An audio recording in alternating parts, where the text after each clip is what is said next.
Welcome to Time to Press Pause, a podcast for CEOs by CEOs. I'm your host, Ellen Williams, CEO of The Salient Strategist. And today I'm speaking with Ben Renshaw.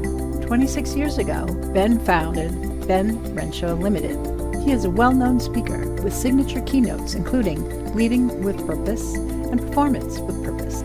As an executive coach, his clients include Choice Hotels, Heinz, KPMG, and Unilever, to name a few. He is also a best-selling author of 6 books. The most recent title, How to Be a CEO, was published in 2023.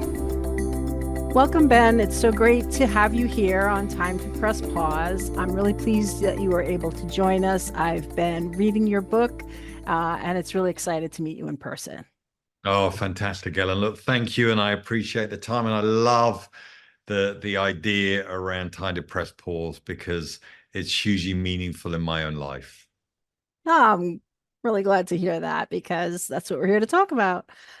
So we're going to jump right in and looking forward to you sharing a time when you realized you needed to press pause. So please talk about how you identified that it was time to press pause and then what you did during that time and the results. Yeah, no, absolutely. So the identification was exhaustion. And I remember a time where, look, I had my own business. I was global, traveling the world. I had 3 young children, and anybody asked me how I was, and my response was exhausted. Mm. And it reached the point where I was just tired of being tired. But I looked around my life. I didn't want to change it. I didn't want to change my family. I didn't want to change my career. I didn't want to change the conditions of my life. So I realized I had to change myself because if you're not wanting to change external factors, then you need to really dig deep within.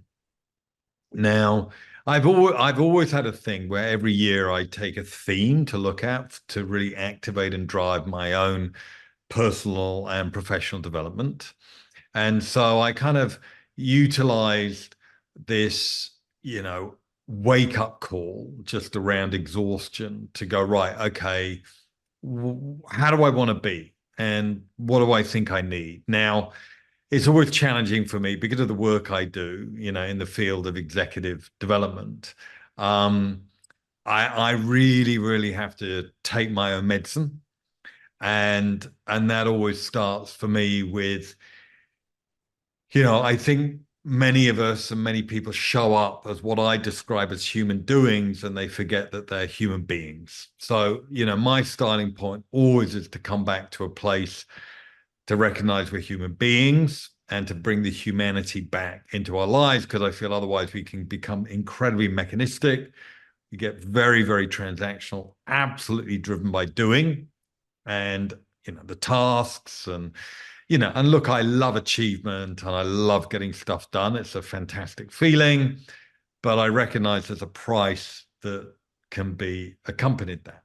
Sure. I mean, CEOs have a lot of responsibilities and they're juggling many different things. So I'm happy to hear that you realized your exhaustion was something that needed your attention.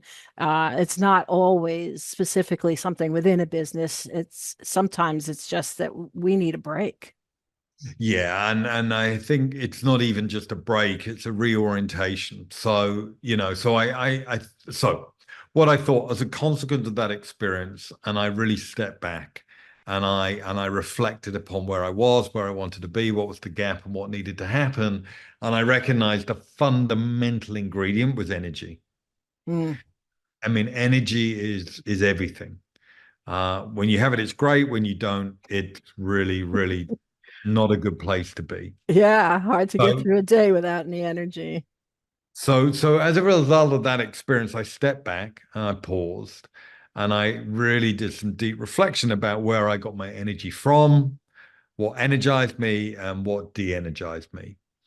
And so just to bring that to life, a couple of examples. So what on a practical note was exercise. Yeah. So it was a time again where I was busy on the road, And I would come up with every reason not to exercise. Now, I clearly know I absolutely could correlate, when I exercised, I had more energy than the days I didn't.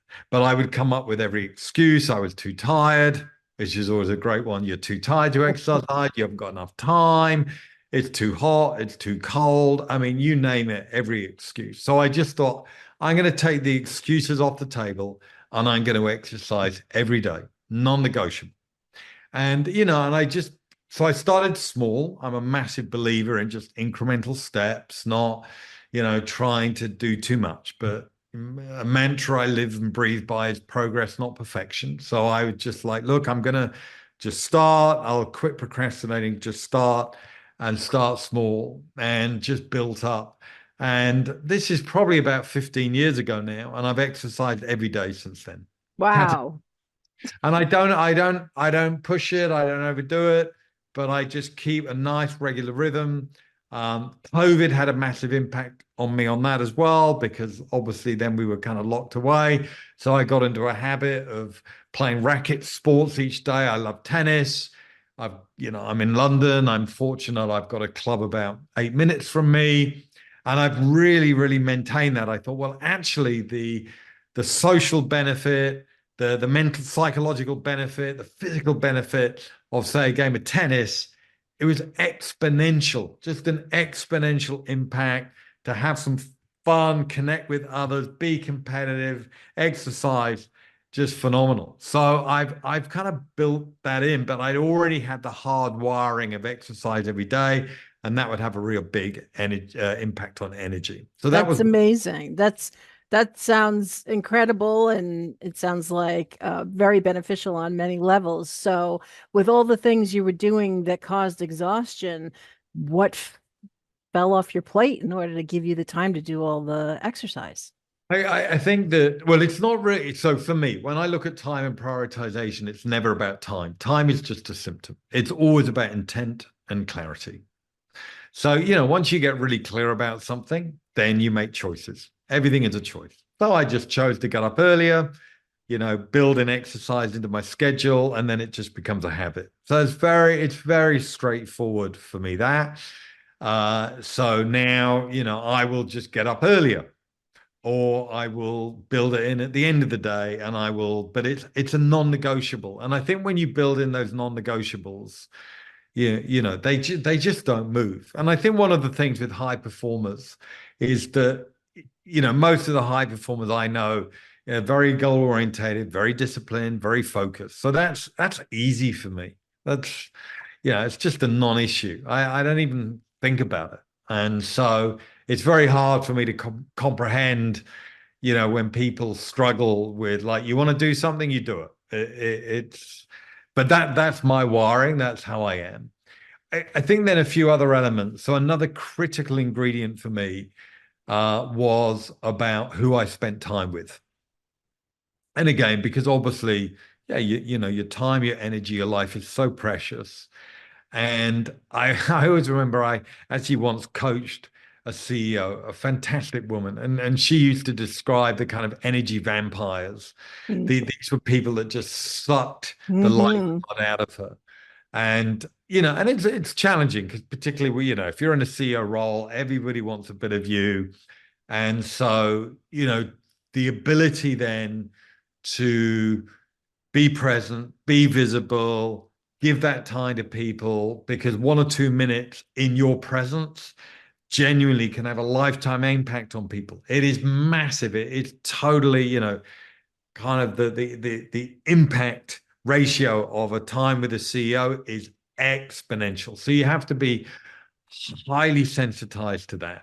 So as a consequence of that, I've become very, very intentional, very deliberate about who I spend my time with, what that means, what that looks like, the conversations I have, what I say yes to, what I say no to. And again, you really got to orchestrate that so you're not leaving anything to chance, because that just becomes high risk then, again, in terms of the impact on your energy and your well-being. I love that. The fact that everything's a choice. That is a great lesson. Sometimes it's a hard lesson. Not everything feels like a choice, but it truly is. And I also appreciate that you didn't have a strict schedule. I've definitely wavered back and forth times in my life where exercise was a priority, and it should, I guess, always be a priority. But there was always oh, I have to get up at 5:30 and exercise. And if I don't, then I just don't have any other time in my day. So I appreciate that it didn't have to be a strict schedule, that these were choices, but they had flexibility. Yeah, and look, and I think what's important is to understand your own personal preference. Everybody's very individual, and what gets the best out of some doesn't work for others. So it's really fun, obviously, really understanding your own rhythm and your own patterns. But I think just and that's where building in that pause. And what I've done as well since that, and that would be my third point, would be around daily pause. So, I've always meditated, for example. That's just the practice of mindfulness for me. I've done that for 40 years. I'm a total novice. I still consider myself, beginner's mind, and it's but what I've learned is you often hear, oh, you need to do 20 minutes twice a day. Well, I never got anywhere close to that. And rather than just use that as an excuse, then, oh well, I just won't meditate or this or that. I've just built in a routine of 6 minutes a day. And I don't know, for me, I find 6 minutes works really well. I kind of built it up from a minute a day to 2 minutes, and I'm at 6 minutes a day. And I just do that every day. And again, I just build that into my routine. But I absolutely can tell, the benefit of that daily pause and just clear my mind and focus. Again, it just has exponential benefits on the day. So for me, these are the habits that I've really cultivated and developed in terms of my daily exercise, which really, really fuels my energy.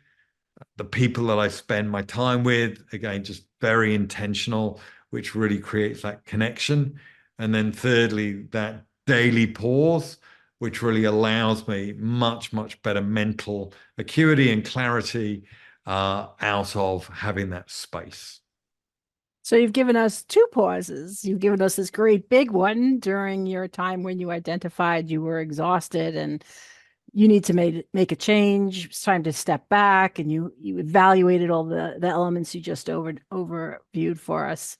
And then you've got these little daily pauses that help you level set on a daily basis. I think that's wonderful. So with the overcome of your exhaustion and the focus on being mindful and how you're spending your time, what was the outcome from prior to when you were exhausted to the way your life is going now?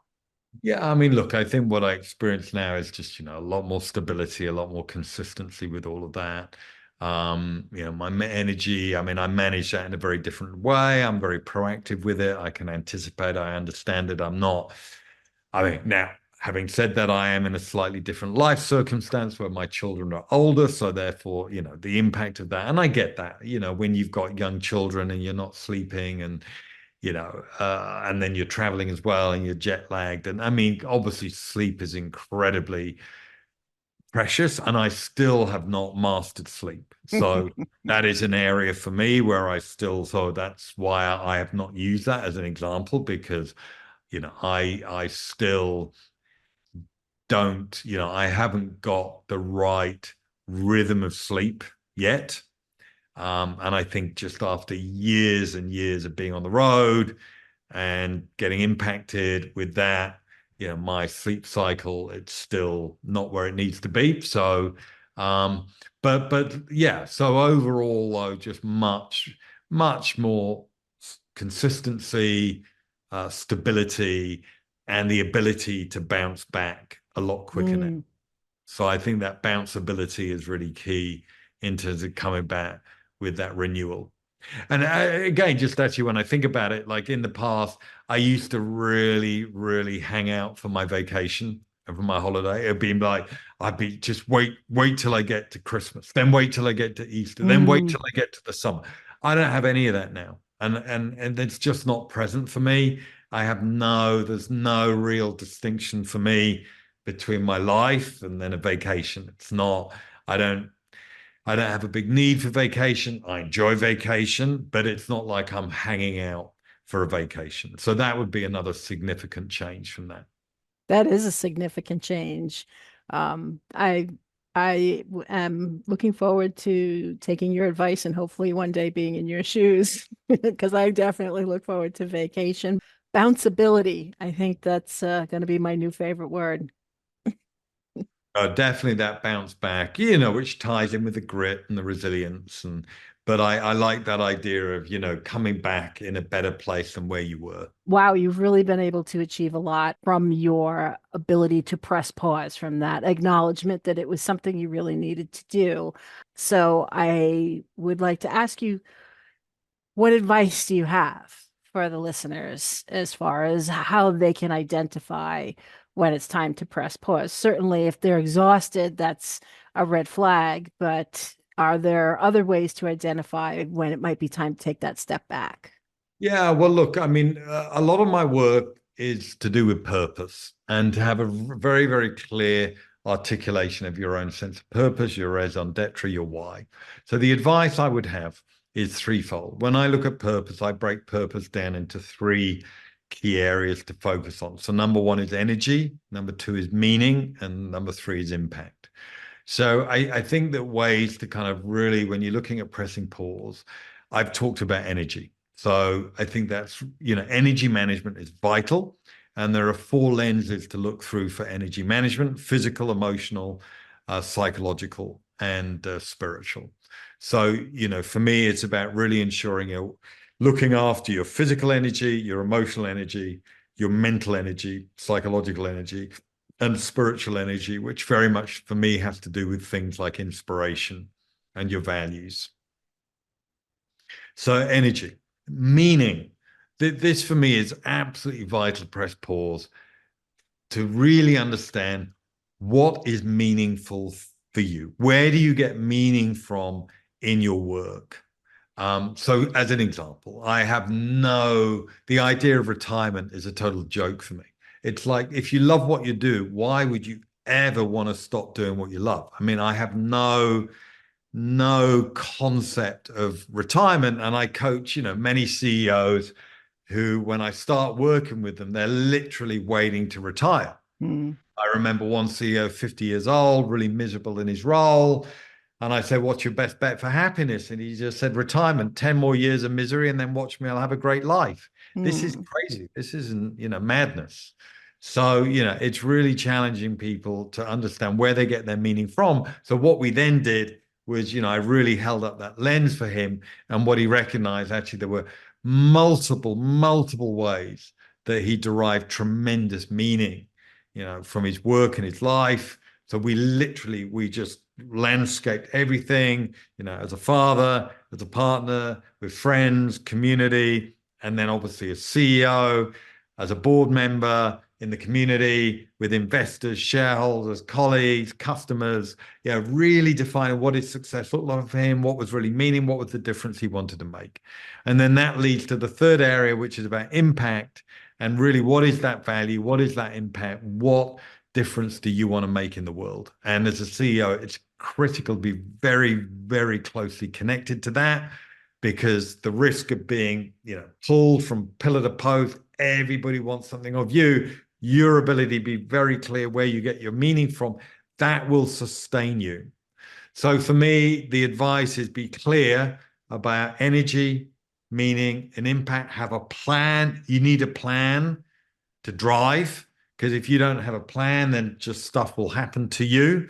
So have a plan to progress those, along with obviously the running of an organization. And I just think you'll be in a better place. Fascinating. One of the things you said, of course, everything you said was on point, and thank you so much for sharing all that.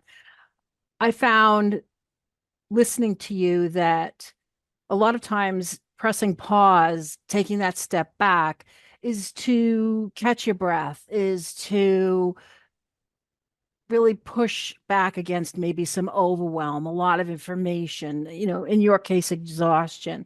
But what I heard you say here as well was when you take the time to press pause, it gives you an opportunity to see things through a new lens, to think differently. And I think that's something that hasn't come out in some of the stories we've heard.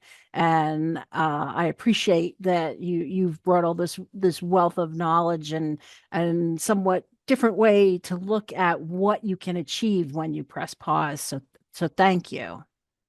Ellen, it's lovely to speak with you, and I wish you all the best going forward as you press a daily pause just to re-energize and refocus every day. I will, starting today. Fantastic. Thank you. Thank you, Ben. Thank you for listening to this episode of Time to Press Pause. To learn more about Ben Renshaw, go to benrenshaw.com. To learn more about me, go to thesalientstrategist.com. And be sure to join us again wherever you listen to your podcasts.